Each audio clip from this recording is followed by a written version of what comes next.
Yohaana Biil magaalaa Reenk kan daangaa Sudaanii fi Sudaan Kibbaarratti argamtu keessatti daldalaadha.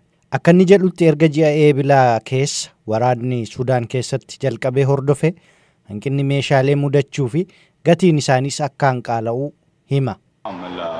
Indeed, challenges are getting worse, particularly in the Dhugaadha. northern region. Haalli qormaataa amma jiru hammaataadha. Keessumaa naannoo kaaba biyyattii keessatti. Meeshaaleen shaqaxaa Sudaanirraa dhufaa turan amma fedhii jiru waliin wal hingitan. Kanaan dura meeshaaleen isaanirraa argachuu dandeenyu ni jiru turan. Piiter Biyaar Ajaak Yuunivarsiitii Haarvard irraa yaada kenneen daandiiwwan magaalaa guddittii Sudaan Kibbaa, Juubaa fi magaalota kaaba biyyattii jiran wal qunnamsiisan gaarii ta'uu dhabuun rakkinicha hammeesseeraa jedha. The northern state in southern Sudan really relies on Naannoleen kaaba Sudaan Kibbaa keessa jiran dhugumaan dhiyeessiiwwan Sudaan kaabaarraa dhufaafii turan irratti kan hirkatanidha. Sababa wal-waraansa kanaan immoo amma dhiyeessiin ture naannichatti citeera. Kun immoo waan dursamee tilmaamame miti.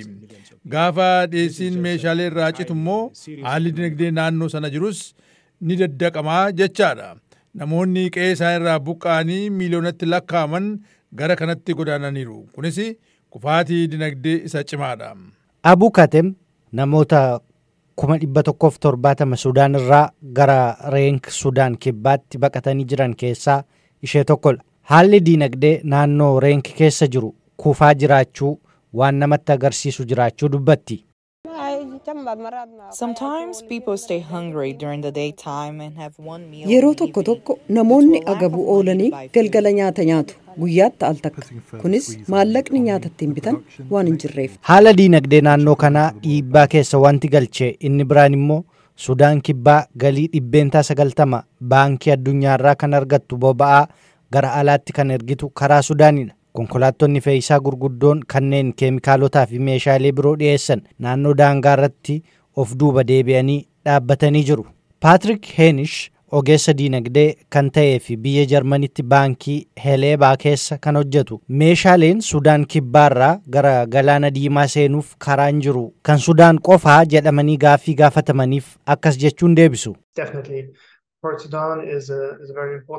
Eeyyee sirriidha. Buufanni Sudaan dhiyeessii meeshaalee biyyattiitiif baay'ee barbaachisaadha. Garuu aangoowwan Sudaan Kibbaa fi ministeerri boba'aa kan jedhaa jiran keemikaalota gara biyyattii keessatti galchuutu rakkoo ta'uu himu. Kunis buufanni Sudaan hojiirra waan hin jirreef yookiin meeshaaleen daddabarsaa waan hin jirreef. Haalli dinagdee Sudaan Kibbaa yaaddoo akkasii keessa yommuu jirutti ammayyuu namoonni Sudaan irraa waraana baqachaa jiran karaa daangaa Reenk gara Sudaan Kibbaatti seenaa jiruu jala gabaasni Henry Wilkins Sudaan Kibbaa Reenk irraa erge.